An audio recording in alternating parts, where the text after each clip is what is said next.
Big up. Nous connaissons tous autour de nous des amis orphelins qui nous racontent souvent leur déception face au comportement des amis des parents décédés.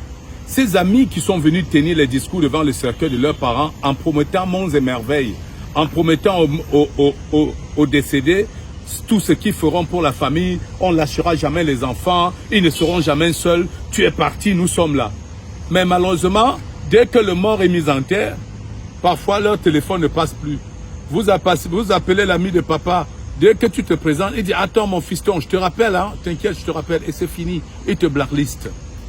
Alors, c'est pour dire à nos parents que tant que vous vivez encore, préparez l'avenir de vos enfants. Préparez l'avenir de vos enfants, de votre vivant. Ne pensez pas qu'après votre mort, tous les gens que vous avez aidés, tous ceux à qui vous avez donné votre argent, les gens à qui vous avez ouvert des portes, retourneront l'ascenseur à vos enfants. Vous serez déçus. Ne pensez pas que parce que vous avez aidé la planète entière, on le fera pour vos enfants. Non, préparez l'avenir de vos enfants quand vous êtes vivants. Quand on demande de préparer l'avenir de vos enfants, chers parents, ce n'est pas de gâter vos enfants. On n'est pas en train de vous conseiller de gâter les enfants, de leur garantir des immeubles, des entreprises, des comptes bancaires fournis après votre mort. Non.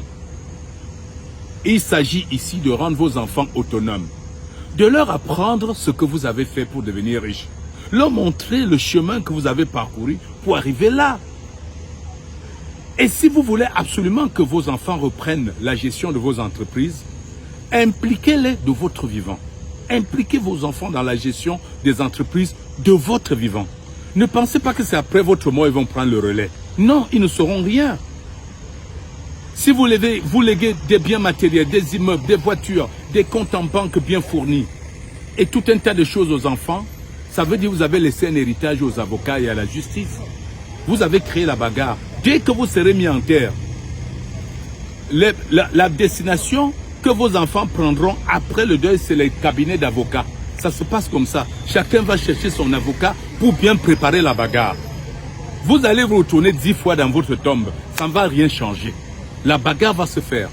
Et tous les biens que vous avez légués seront saucissonnés. Et de la plus mauvaise façon. Votre nom sera ainsi effacé. Apprenez à vos enfants à devenir autonomes.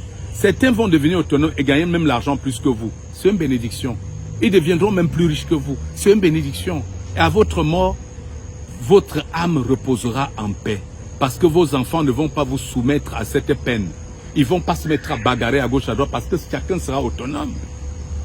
C'est de cette façon qu'il faut préparer l'avenir de vos enfants. Montrez à vos enfants comment on gagne de l'argent. Aidez-les à s'installer. Aidez-les à devenir autonomes. Sinon, attendez voir la bagarre après votre départ. En bon entendeur, big up.